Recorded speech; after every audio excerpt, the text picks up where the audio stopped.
여러분 안녕하십니까. 강신업 변호사입니다. 자, 오늘 말이죠. 주가 지수가 폭락을 했습니다.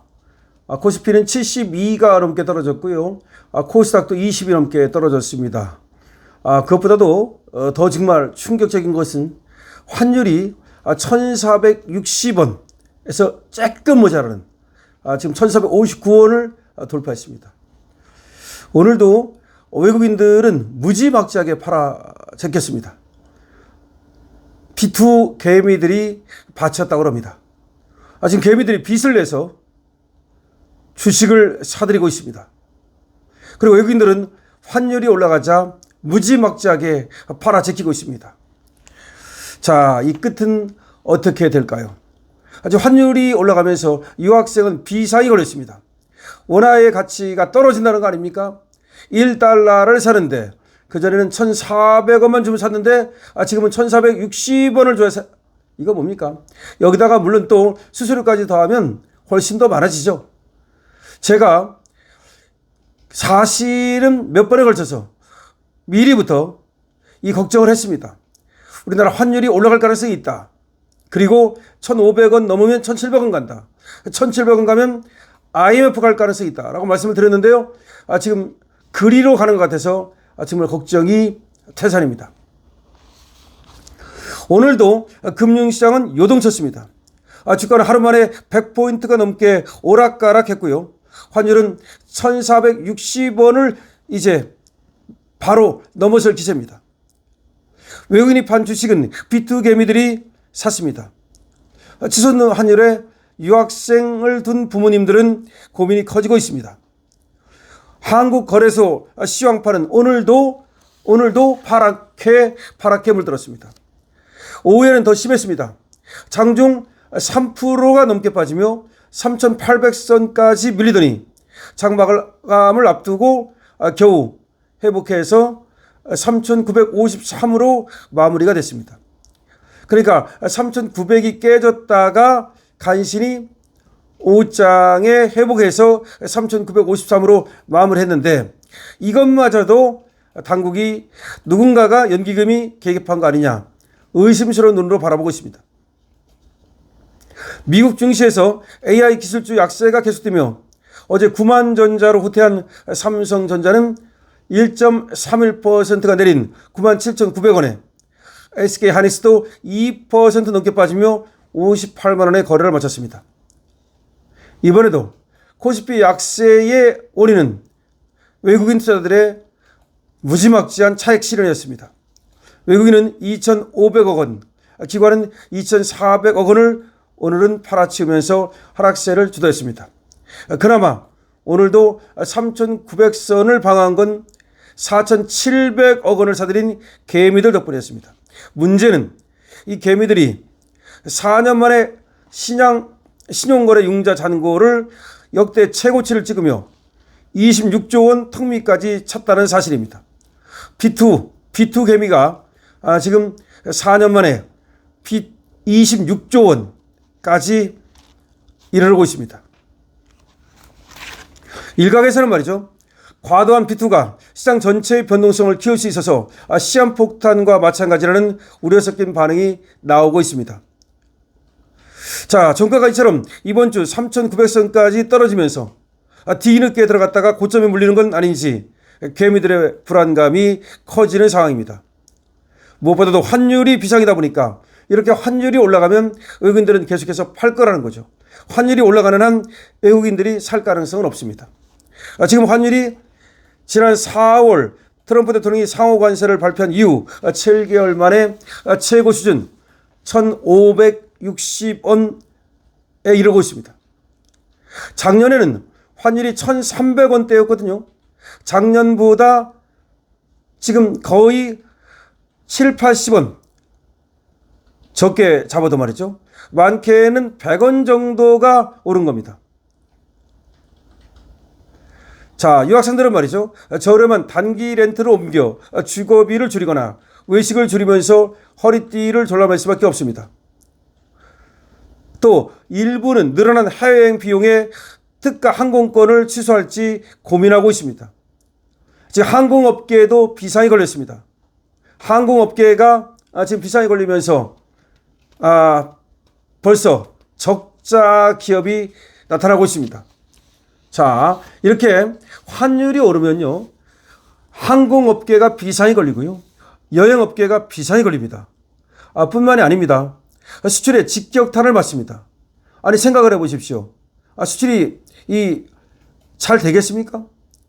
물론 이렇게 돈의 가치가 떨어지면 뭐 미국에 가가지고서 돈 쓰는 거 이것도 어려워지겠지만, 수출은 말이죠, 어떻게 보면은 이 환율이 올라가면은 오히려 수출에는 도움이 되는 거 아니냐, 뭐 이렇게 생각할지 모르는데 그렇지도 않습니다. 결국은 이게 스태그플레이션으로 가기 때문에 모든 게 안 되는 겁니다. 자영업도 안 되고 수출도 안 되고, 그리고 또 뭐 이 환율이 올라가면 주식장도 안 되고 그럴 가능성이 높습니다. 그런데 이게 막을 방법이 없습니다. 어떻게 막는다는 거죠? 한국 시장에 대한 불신이거든요. 지금 원화 가치가 별로 없다고 여러분께 제가 말씀을 드렸어요. 우리나라 원화는 우리나라에서만 돈이다고. 그래서 세계적으로 볼 때 35위 내지 40위 정도, 그 정도밖에 안 된다고. 그래서 우리나라 돈을 가지고 어디 가가지고 뭐 할 수 있는 곳은 우리나라밖에 없다고. 제가 그 말을 분명히 말씀드렸죠. 기억나실 겁니다. 그래서 우리는 제조업은 나름대로 강국이지만 금융업에서는 우리가 꼴찌라고. OECD 국가 중에서 꼴찌라고 생각하면 됩니다.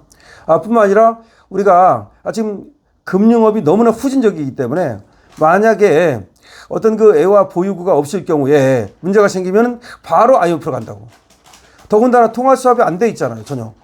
지금 미국하고는 통화 수합이 0이고요. 일본하고 조금 있는데 그것도 이제 다 끝나가고 있고, 그 다음에 쓸데없이 무슨 중국하고 통화 수합을 한다 그러니까 그걸 어떻게 해석하겠습니까, 미국에서. 지금 관세 협상도 안 되고 있습니다. 무슨 뭐 핵잠 때문에 안 되느니 그런 말을 하는데, 지금 10일 날 원래가 이재명이가요, 기업 총수들하고 간담회를 열기로 했었어요. 그런데 그걸 취소했어요. 그럼 10일까지 될 가능성이 없다는 거 아닙니까, 지금. 그러니까 관세 협상 되고 나서 이재명이가 그 재벌 회장들 모아놓고 또 뭐 일장 후인실을 하고 뭐 어쩌고 하려고 그랬는데 다 나가리 됐습니다. 그러니까 지금 관세 협상에 사인이 안 되고 있어요. 그 안 되는 이유가 무슨 뭐 핵잠수함 때문에라고 얘기하는데 그렇지도 않습니다. 제가 볼 때는 기본적으로 말이죠, 우리가 200억 달러를 줄 능력이 있습니까? 아니, 준다고 해놓고 나서도 어떻게 할 겁니까? 우리가 여러 가지 애화를 운용 수익을 가지고 마련할 수 있는 최대 수준은 65억 달러예요. 그럼 135억 달러를 어디서 날 겁니까? 200억 달러를 줄 수가 없어요. 사실은요, 관세 협상이 사인하는 순간 주식이 폭락할 수 있어요. 제 말을 여러분 잘 들어야 됩니다. 관세 협상 사인하는 순간 주식이 올라갈 거라고 생각하잖아요, 여러분들은. 그 순간 폭락할 수가 있어요. 무슨 말이냐면 1년에 200억 달러씩 줘야 되는 이제 의무를 지게 되는 거예요. 지금은 아직까지는 아니에요. 협상 중이에요. ING예요. 그런데 협상이 딱 되는 순간 200억 달러씩 줘야 되는 거야. 거기다 페널티 조항까지 있어요. 안 주면은 관세를 올려버리고 거기다 페널티를 단다.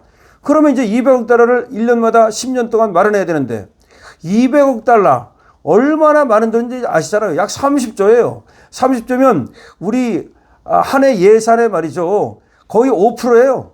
5%. 예? 그러니까 이 어마어마한 돈을 갖다가 어떻게 마련할 것이며, 더군다나 그게 외화예요, 외화. 우리나라 돈이 아니라 달러라고, 달러. 달러를 우리가 어떻게 해서 그렇게 엄청나게 벌어들입니까? 사실은 말이죠, 미국하고의 그 무역에서 우리가 좀 벌어들이는 건데, 미국하고에서 벌어들인 것도 이 관세를 올렸기 때문에 지금 15%도 올린 거잖아요. 25%는 관세고 15%는 관세 아닙니까? 15%도 관세예요. 그것도 힘든 데다가 거기다가 또 30조 원씩 갖다 준다고 생각하면 애화가 깡통이 될 가능성이 많고, 그러면 그래서 지금 벌써부터 환율이 올라가는 거예요. 애화가 이제 부족해지겠구나. 애화가 부족해지면 달러 값이 올라가죠. 뭐든지 부족하면 올라가는 거 아니에요? 달러가 부족할 것을 예상해서 지금 올라가는 거예요. 달러를 확보해야 되거든요. 지금 대기업들도 아마 달러 확보에 비상이 걸렸을 거예요. 왜냐? 미국 가서 공장 지어야 되고, 지금 뭐 미국에 돈 갖다 줘야 되는데, 그럼 달러 어디서 날 거야? 뭐 땅 파서 달러 만들 거야?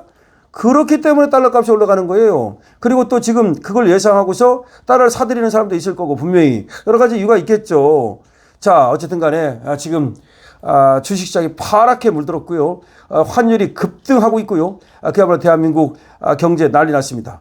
여러분들 현명한 스마트한 경제생활 하시기 바랍니다. 그리고 강신업 방송에 귀를 기울이면서 여러분들 제가 앞으로 말이죠. 경제에 대해서 그리고 부동산에 대해서도 조금씩 힌트를 드리고 팁을 드릴 테니까 강신업과 함께 부자 되십시오.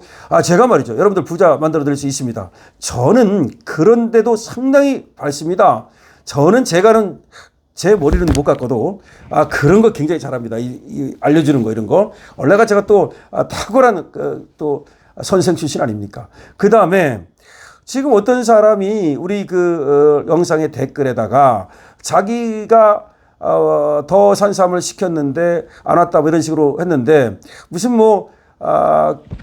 우리 구매 링크는 딱 정해져 있어요. 그 댓글 고정 상단에 있는 그 구매 링크로 들어가야 됩니다. 그런데 글이 안 들어가고서 무슨 엉뚱한 데로 돈을 보냈는지 무통장 입금을 시켰다고 그런다는데 무통장을 안 받아요. 무통장 입금 어떻게 시킵니까? 우리가 저 계좌번호 알려준 적이 없는데. 계좌번호를 제가 알려줬습니까? 알려준 적 없죠? 계좌번호를 갖다가 알려준 적이 없는데 어떻게 무통장 입금을 시킵니까? 그러니까 강신업 TV 아니고 엉뚱한 데 했든지 아니면 영업을 방해할 목적으로 어떤 자가 말이죠. 지금 엉뚱한 짓거리를 하고 있는 것이 아닌지. 그 다음에 강신업 TV에서 분명히 말씀드리다마는 강신업은 강태풍입니다. 가차없이 고발해버립니다. 고소해버리고 그런 것들은 저는 가차가 없다는 점을 말씀드리고 그러니까 분명하게 지금 앨범이 전화로 살 수 있고요. 그 전화 나오죠.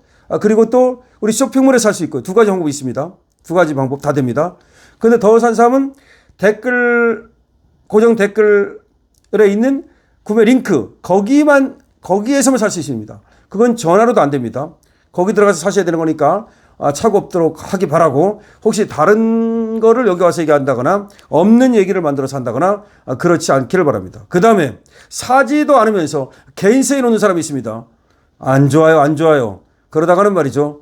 별로 안 좋아요. 특히 저 강신업이 말이죠. 저한테 쓸데없는 얘기하고 그러는 사람은 하여튼간에 안 좋습니다. 그러니까 안 살 사람은 그냥 안 사면 되는 겁니다. 근데 살 사람은 사면 되는 거지 왜 강신업은 그걸 갖다가 광고를 하느냐 할 만하니까 하는 거니까 그런 소리 하지 말기 바랍니다. 강신업 TV입니다.